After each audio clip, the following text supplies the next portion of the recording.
Uttarakhand BJP में विधानसभा चुनाव के नतीजों से ठीक पहले मची भगदड़ कई सवाल खड़े कर रही है। कभी कोई नेता दिल्ली दौड़ रहा है तो कभी किसी को तलब किया जा रहा है। चुनौतियां इसलिए ज्यादा हैं क्योंकि जिन नेताओं के कंधों पर चुनाव की जिम्मेदारियां दी गई थी उन पर सवाल उठ रहे हैं। अब इन सवालों के बीच फिर से गंभीर सवाल यही है कि आखिर आलाकमान की बेचैनी किस बात को लेकर है। परिस्थितियां आखिर कहां पलट रही हैं, क्यों नतीजों से पहले इस तरीके के हालात बन रहे हैं कि बीजेपी के बड़े नेता बारंबार दिल्ली दरबार में हाजिरी लगाने को मजबूर हैं। ये परिस्थितियां अब इस वक्त और ज़्यादा गंभीर हो रही हैं क्योंकि नतीजे आने में बहुत ज़्यादा वक्त है नहीं, और ऐसे में बीजेपी के तमाम नेता, तमाम कार्यकर्ता इसी सवाल का जवाब जानना चाहते हैं कि आखिर क्यों बड़े नेताओं को दिल्ली तलब किया जा रहा है। 2 रोज पहले रमेश पोखरियाल निशंक दिल्ली पहुंचे थे, जेपी नड्डा से मुलाकात की थी। तब से सियासी गलियारों में चर्चाएं तरह तरह की हो रही हैं। कोई कह रहा है संगठन में बदलाव होगा, कोई कह रहा है 10 मार्च के बाद के नतीजों की स्थिति को लेकर आकलन किया जा रहा है।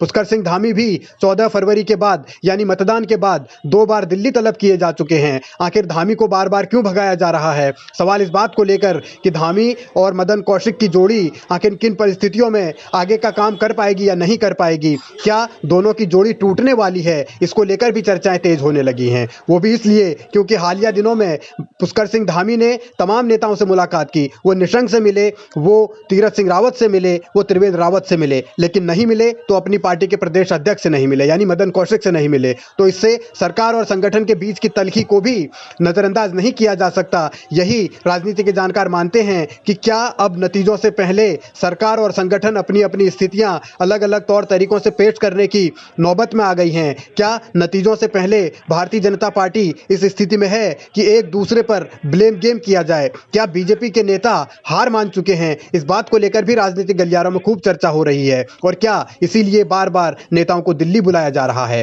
क्योंकि आलाकमान के पास जो रिपोर्ट्स आ रही हैं उसके बाद के हालात क्या होने वाले हैं, क्या बनने वाले हैं, संगठन और सरकार किस तरीके से उत्तराखंड में काम कर पाए, इसको लेकर भी चर्चाएं होने लगी हैं। और ये चर्चा इसलिए ज्यादा है क्योंकि मदन कौशिक को बार बार टारगेट कर रहे हैं कुछ विधायक, और इसके पीछे भी बीजेपी की अंदरूनी साजिश को ही जिम्मेदार ठहराया जा रहा है। ये माना जा रहा है कि नतीजों के बाद के हालात के लिए भारतीय जनता पार्टी का एक धड़ा अभी से तैयारी कर रहा है, और सबसे बड़ी चुनौती यही है कि इन परिस्थितियों में कैसे और किन हालात के बाद आगे के समीकरण साधे जाएं।